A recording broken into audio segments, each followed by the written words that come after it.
Isaías 40, vamos a leer a partir del versículo 3.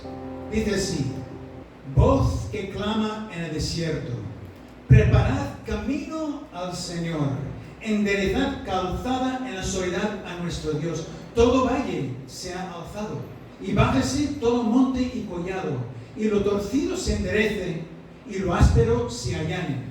Y se manifestará la gloria del Señor, y toda carne juntamente la verá, porque la boca del Señor habla. Amén. Amén. Isaías es el profeta más citado en todo el Nuevo Testamento. Es mencionado por nombre más de 20 veces. Y es citado más de 65. Muchas más veces que cualquier otro profeta del Antiguo Testamento. Y esta profecía en particular es citada en el capítulo 3 de Mateo al destacar su cumplimiento en la persona de Juan el Bautista. Dice, pues Juan el Bautista, es aquel de quien habló el profeta Isaías cuando dijo: voz del que clama en el desierto, preparad el camino del Señor, enderezad sus sendas. Para entender esta profecía hay que tener en cuenta las costumbres de esa época. Hoy en día tenemos carreteras pavimentadas por toda España y podemos ir de este a oeste, de norte a sur, llegar a cualquier parte. Pero no era así en la antigüedad. Entonces los caminos eran escasos y en muchos casos se preparaban los caminos justamente para la venida de un rey con su séquito y su ejército. Por ejemplo, se menciona en el capítulo 20 de Números el camino de los reyes, cuando Moisés envió mensajeros al rey de Edom desde Cádiz, diciendo: por el camino real iremos, sin apartarnos de diestra ni siniestra, hasta que hayamos pasado tu territorio. Ya sabéis que Edom no permitió al pueblo de Israel pasar por ese camino, pero en cualquier caso era una antigua ruta comercial y militar que ya existía en ese tiempo, conocido como el camino real o camino de los reyes. Otro ejemplo de esta costumbre la encontramos en Faraón, Sesostris I, que reinó unos 1200 años antes de profetizar Isaías, más o menos en tiempos del patriarca Abraham. Durante su gobierno se emprendieron campañas militares hacia el sur de Egipto, lo que es hoy en día Sudán, y una inscripción allá en Wadi el-Udi, en el centro oriental de Egipto, menciona cómo se despejaron y prepararon caminos para que Faraón pudiera pasar con su ejército y con su séquito. Esos trabajos incluyen nivelar el terreno, construir pozos y asegurar el paso de Faraón por zonas montañosas y desérticas. Y hay muchos más ejemplos, pero vamos a ir apresurándonos. De manera que los destinatarios de la profecía de Isaías entendían muy bien la idea de que Dios quiso transmitirles a través de su siervo: preparad el camino porque viene el rey. Preparad el camino. Ese es el mensaje de Juan el Bautista, porque él fue esa voz en el desierto que alertaba a la gente de que el Mesías estaba a punto de llegar, cosa que se cumplió cuando Jesús fue bautizado por él en el río Jordán. Y si no lo sabías, Jesús va a volver. Él va a regresar, pero esta vez no nacerá en un pesebre humilde bajo la mirada atónita de unos pocos pastores de campo y apercibido de forma silenciosa en el cielo por unos pocos observadores de estrellas. Cuando Jesús regrese, la Biblia dice: y todo ojo le verá. Y todo ojo le verá. De manera que adivinen quiénes deben ser hoy en día los pregoneros de su segunda venida, la segunda venida de Jesús, como lo fue Juan Bautista para su primera venida. La iglesia, todos los discípulos de Jesús que esperamos el regreso de nuestro Señor y Salvador con anhelo y expectación. Nosotros somos los que debemos encarnar hoy la profecía de Isaías 40, proclamando: preparad el camino del Señor, enderezad sus sendas. Ese es nuestro privilegio y es nuestra responsabilidad ante una sociedad que vive a espaldas de Dios y de sus hermosas promesas. Así pues, al considerar esta porción, vamos a intentar responder brevemente 3 preguntas con respecto a este pregón que se nos ha encomendado. En primer lugar, ¿dónde se produce esta proclamación? ¿Cómo se produce en segundo lugar? ¿Y por qué se produce? El texto responde a estas 3 preguntas claramente y en este orden. Empecemos por el dónde. Voz que clama en el desierto. Juan el Bautista predicaba literalmente en el desierto de Judea. Pero el desierto es en un sentido una figura de este mundo, un lugar árido, un páramo carente de vida, una duna desolada por la falta de agua. Famoso poema de T.S. Eliot titulado Los hombres huecos dice: esta es la tierra muerta, esta es tierra de cactus. Aquí las imágenes de piedra se levantan, aquí reciben la súplica de la mano de un hombre muerto bajo el parpadeo de una estrella que se desvanece. Eliot compara el mundo con un desierto, y hay un refrán que dice: nadie llega a la tierra prometida sin haber pasado antes por el desierto. Y este dicho es claramente una referencia al tránsito del pueblo de Israel por el desierto durante 40 años antes de entrar en Canaán, según lo prometido por Dios. Y ciertamente nuestra tierra prometida es el cielo, pero antes de llegar a ese destino glorioso tenemos que atravesar el desierto de este mundo. Así que estamos pregonando nuestro anuncio en medio de este mundo que es como un desierto, un lugar que se caracteriza sobre todo por la falta de agua, ¿verdad? La falta de agua. Así que no es extrañar que la gente de este mundo tenga sed de felicidad, sed de seguridad, sed de amor, sed de satisfacción, sed de muchas cosas. Como bien dice la letra de la canción Jesucristo basta, de Stephen Richards: nuestros corazones insaciables son, ¿verdad? Insaciables. Por más que intentemos satisfacer nuestra sed con cosas, con dinero, sexo, éxito profesional, encontramos que seguimos teniendo sed. Nunca estamos de todos saciados, no con las cosas de este mundo. Jesús diría a la mujer samaritana en el pozo de Jacob y Sicar: cualquiera que bebiera de esta agua volverá a tener sed, mas el que bebiera del agua que yo le daré no tendrá sed jamás, sino que el agua que yo le daré será en él una fuente de agua viva que salte para vida eterna. Por eso la letra de la canción que mencioné antes sigue diciendo: nuestros corazones insaciables son hasta que conocen a su Salvador. Ahí está.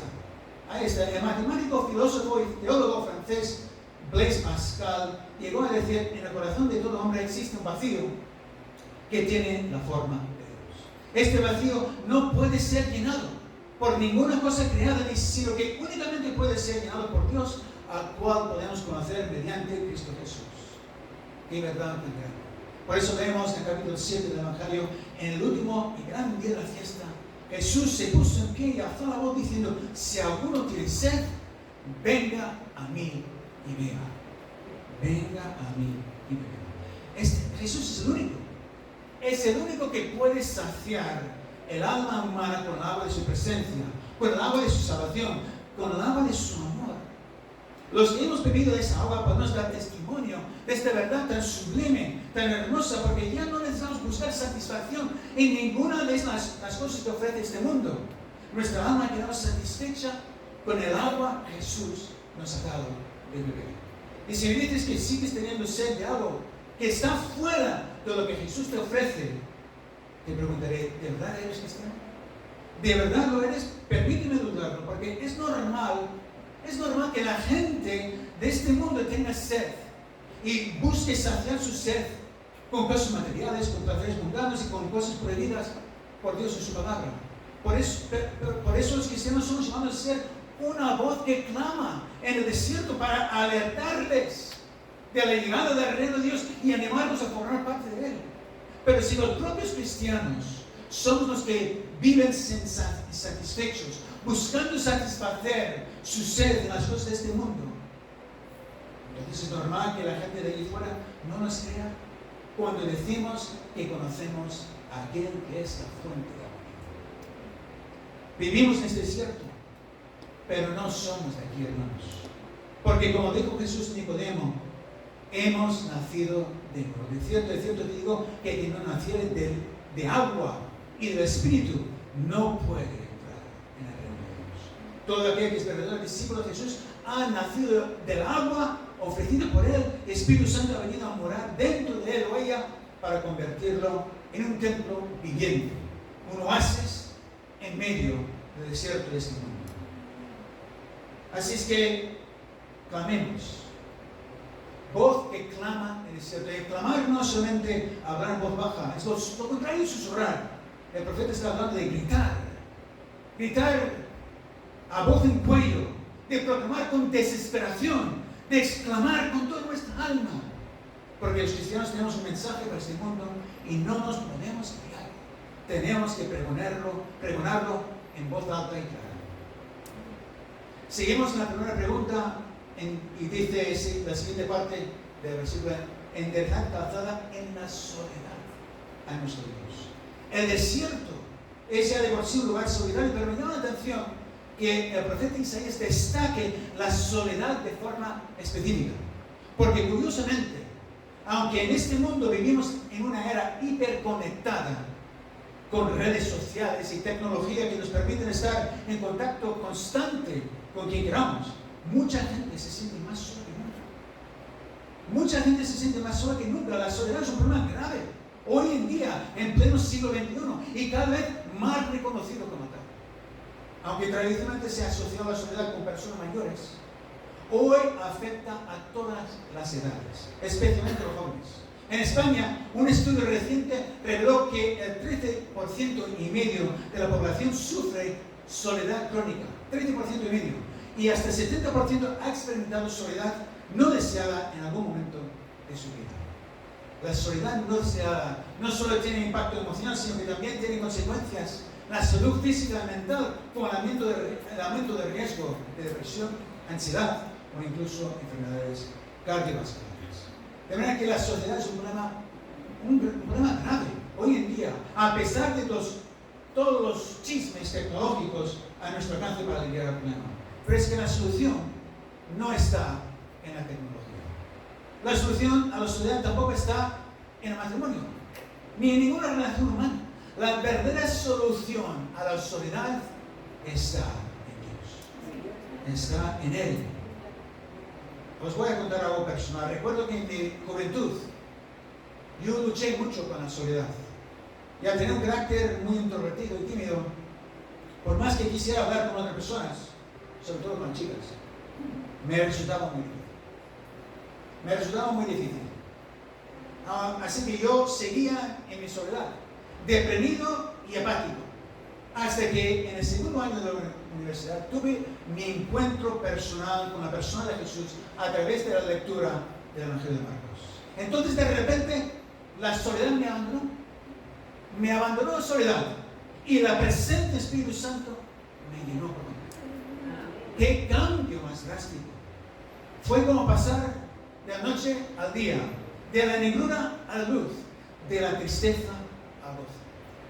Pero recordemos que muchas personas que viven en el desierto de este mundo, jóvenes y mayores, se sienten solos porque no han tenido todavía ese encuentro personal con aquel que murió por ellos en la cruz de Calvario. Así que nuestra misión es proclamar este mensaje a ellos en su soledad. Quizás se trate de ese familiar que no tiene interés en vuestras actividades, que al final se trate de ese compañero de trabajo apático que siempre tiene una actitud negativa ante la vida, por lo que nadie busca su compañía, o quizás se trate de ese vecino desalineado que ni siquiera te saluda cuando pases por él. Mirad, esas son las síntomas de la soledad. Así es que tenemos que procurar relacionarnos con esas personas y decirles, es decir, reinar, enderezar una calzada, decirles, crear un puente sacerdotal y decirles el mensaje de Jesús. Maranata. Maranata, Jesús viene, y de hecho ya vino, y ahora ya podemos tener comunión con Él. Y en esa comunión la soledad queda resuelta para siempre. Así que la primera pregunta queda contestada. ¿Dónde estamos llamados a pregonar el mensaje de la venida de Jesús? En el desierto de este mundo, donde la gente tiene sed y no saben de qué, y en medio de la soledad que sufren porque no conocen todavía a Jesús.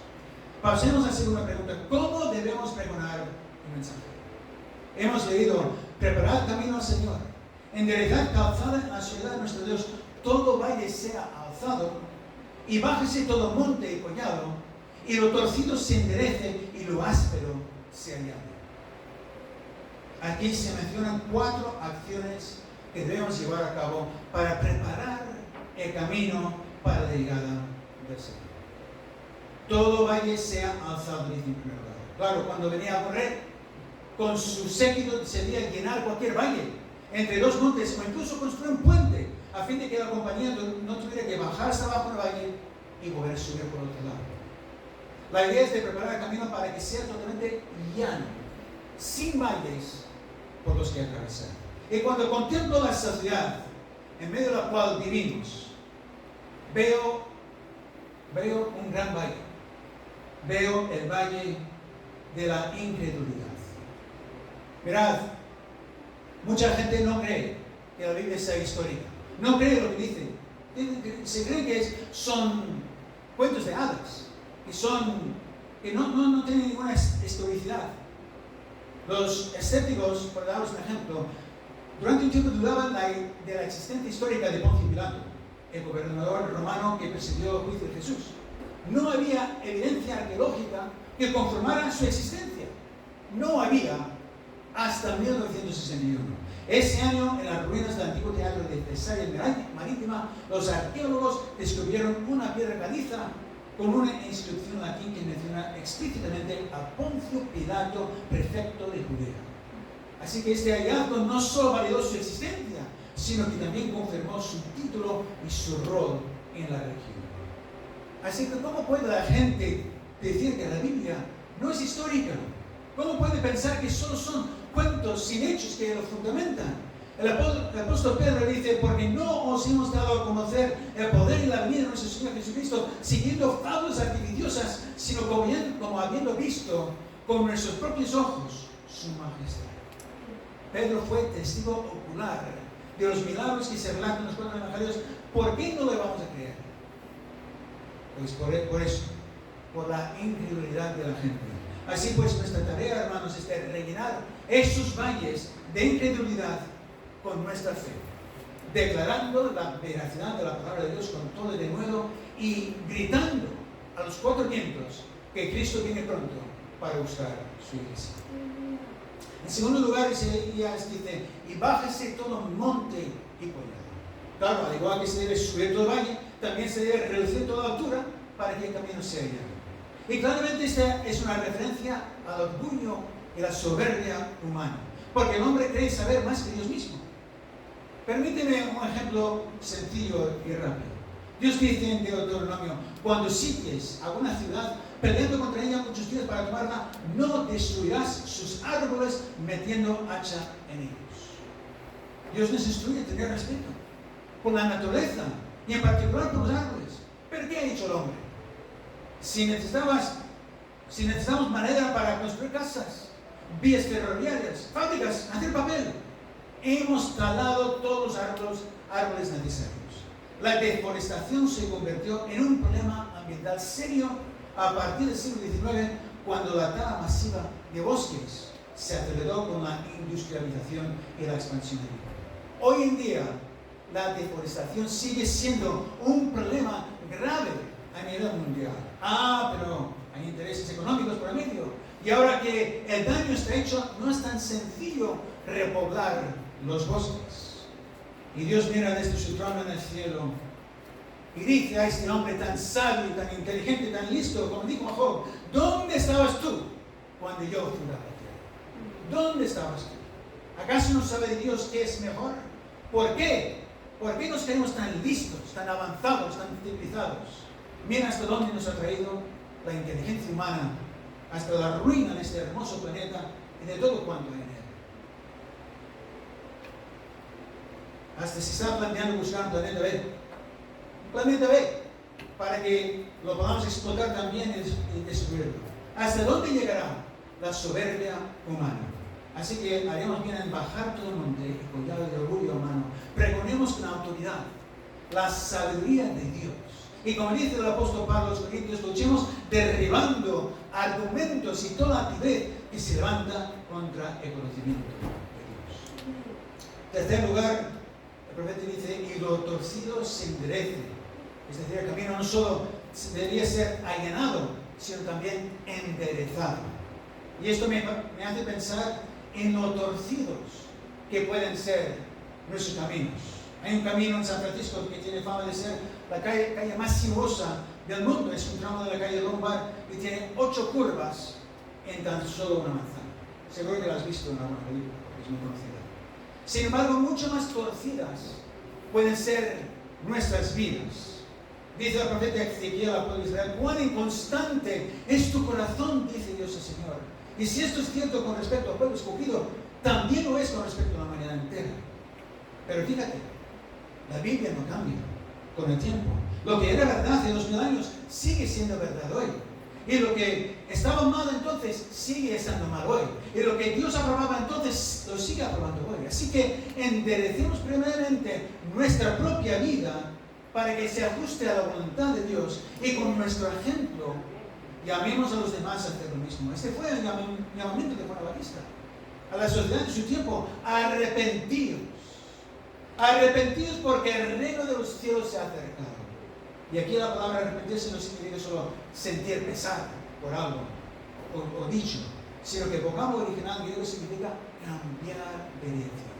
Cambiar dirección. De manera que lo importante no es ocupar un banco de la iglesia para el domingo, ni cantar de pie con pulmones henchidos, ni decir amén y aleluya todo lo que dice el pastor.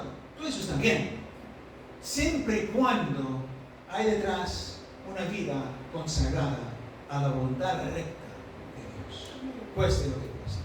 Porque si somos inconstantes en nuestro comportamiento, desviándonos del camino recto marcado por Dios en su palabra, ¿con qué autoridad moral podemos llamar a los demás al arrepentimiento?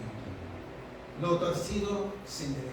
Hermano, no pretendas enderezar el mundo, sino endereza tu propia vida, para que los demás sean impactados por tu propia rectitud, y así tu ejemplo les sirva de testimonio para que ellos enderecen su vida para con Dios.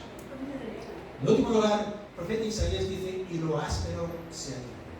Claro, cuando venía el rey con su séquito, no debía haber arbustos pinchosos ni maleza molesta en el camino para facilitar su paso.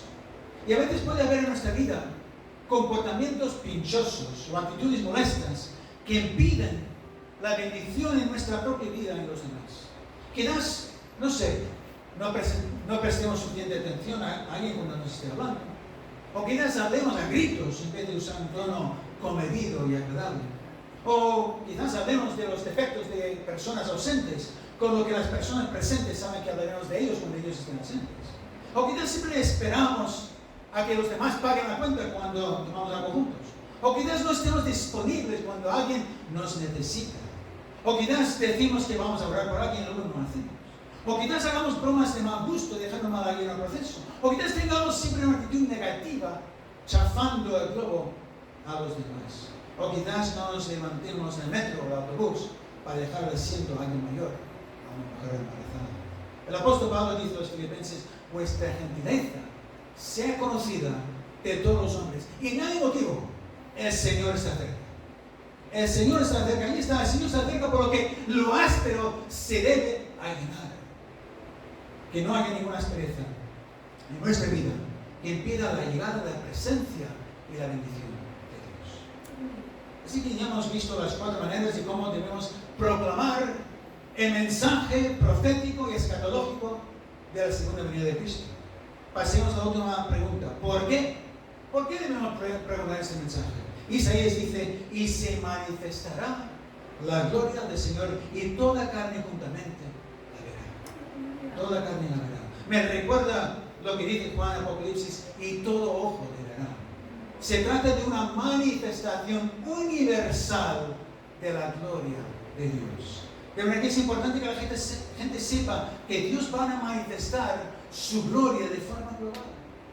Si Dios solo iba a manifestar su gloria en los rincones de la tierra, ahí es donde habría que anunciarlo, pero resulta que toda carne juntamente la verá. Así que hay que pregonar el mensaje por toda la tierra. Todo el mundo debe saber que Cristo va a regresar muy pronto, porque ellos también deben preparar el camino para su llegada, porque si la gente no está preparada, lo que es una bendición se convertirá para ellos en algo espantoso. Jesús dijo en una ocasión: pero cuando venga el Hijo del Hombre, hallará fe en la tierra. Y dice el autor de la Epístola a los Hebreos: pero sin fe es imposible agradar a Dios. De manera que Dios no se agradará de aquellos que no tengan fe cuando venga el Hijo del Hombre en todo su gloria. Y la fe no es cuestión de simplemente creer en Dios, la fe es creer a Dios. Jesús diría: esta es la obra de Dios, que creáis en el que Él ha enviado. Esa es la fe que agrada a Dios, la fe que reconoce la persona y obra de Cristo Jesús en su primera venida. Esa es la fe que hace falta para preparar el camino para la segunda venida del Hijo del Hombre. Así que yo preguntaría a todos los presentes, ¿qué clase de fe tienes tú? ¿Qué clase de fe tienes tú? ¿Tienes una fe como los demonios que creen y tiemblan? ¿O tienes una fe que salva? El apóstol Pablo dice a los romanos, esta es la palabra de fe que predicamos, que si confesares con tu boca que Jesús es el Señor y crees en tu corazón que Dios lo levantó de los muertos, serás salvo. Serás salvo. Si todavía no has confesado tu fe en la persona y obra de Cristo Jesús, todavía estás a tiempo. Estamos en los últimos tiempos y la gloria de Dios se va a manifestar de forma universal, como también dice Jesús en el famoso capítulo 25 de Mateo, cuando el Hijo del Hombre venga en su gloria. Y todos los santos ángeles con él, entonces se sentarán en su trono de gloria y serán reunidos delante de él todas las naciones. Y apartará los unos de los otros, como aparta el pastor de ovejas de los cabritos, y pondrá las ovejas a su derecha y los cabritos a su izquierda. Para las ovejas esa manifestación de gloria será una maravillosa bendición, de hecho una bendición eterna. Pero para los cabritos todo lo contrario. Así que la pregunta es, ¿a qué grupo perteneces tú? ¿En qué grupo estás tú? Ahora me saldrá un teólogo diciendo, no, esto es durante la gran tribulación, que al final de la gran tribulación Jesús va a reunir y juzgar a todas las naciones. Da igual. No me intentéis desmontar el argumento. Dios solamente ve dos clases de personas. Los que creen en su Hijo y los que no creen. Y eso es lo importante, pertenecer al grupo que va a recibir salvación, al grupo que va a recibir las promesas de Dios. Y si no estás seguro, te recomiendo que empieces a preparar tu camino. Porque en segundo lugar, Isaías finaliza esta profecía con las palabras, porque la boca del Señor ha hablado. La boca del Señor ha hablado. Es decir, si tuvieras alguna duda de la certeza de esta manifestación universal de la gloria de Dios en la segunda venida de Cristo, que quede disipada. Totalmente. Porque no lo ha dicho ningún hombre para que desconfiemos de él. Lo ha dicho aquel que con su palabra creó el universo entero. Lo ha dicho aquel que fielmente cumplió su promesa de proveer un redentor para la humanidad, Cristo Jesús. Lo ha dicho aquel que nunca ha faltado ninguna de sus promesas y se llama fiel y verdadero. Él es el que va a prometer. No hay ninguna duda. Dios ha hablado, Dios ha dado su palabra y ciertamente no tardará en cumplir todo aquello que ha prometido. Espero no haberme alargado y ya concluir esta mañana. Voz que clama en el desierto. Preparad camino al Señor. Enderezad calzada en la soledad de nuestro Dios. Todo valle sea alzado y bájese todo monte y collado, y el torcido se enderece y lo áspero se allane, y se manifestará la gloria del Señor, y toda carne juntamente la verá, porque la boca del Señor habla. No sé si os habéis percatado que el capítulo 37 de Ezequiel ya casi se ha cumplido por completo. La profecía del valle de los huesos secos. El pueblo de Israel es ese conjunto de huesos secos, una nación que ya había muerto desde que fue destruido el templo en el año 70 y hasta el 14 de mayo de 1948, cuando los judíos fueron reunidos de nuevo en el territorio que antaño les pertenecía y pudieron establecerse de nuevo como un Estado de derecho. De que la nación de Israel, que había perecido bajo el dominio del comandante Tito, hijo del emperador Vespasiano, ha vuelto a vivir. Esa nación ha vuelto a vivir después de 1878 años. Huesos secos. Algo es impensable, pero ha sucedido. Y ahora, con todo lo que está pasando entre Israel, Irán, Rusia, parece que se está preparando el escenario para el cumplimiento de los capítulos siguientes, 38 y 39 de Ezequiel. Así que, ciertamente, Cristo está a las puertas. Cristo está a las puertas, así pues, preparemos el camino al Señor, enderecemos nuestras sendas y anunciemos su venida a todos los habitantes de la tierra. Tienen que saberlo, Tiene que saberlo porque la gloria de Dios se manifestará de forma universal y absolutamente todos debemos de estar preparados. Que Dios os bendiga. Amén.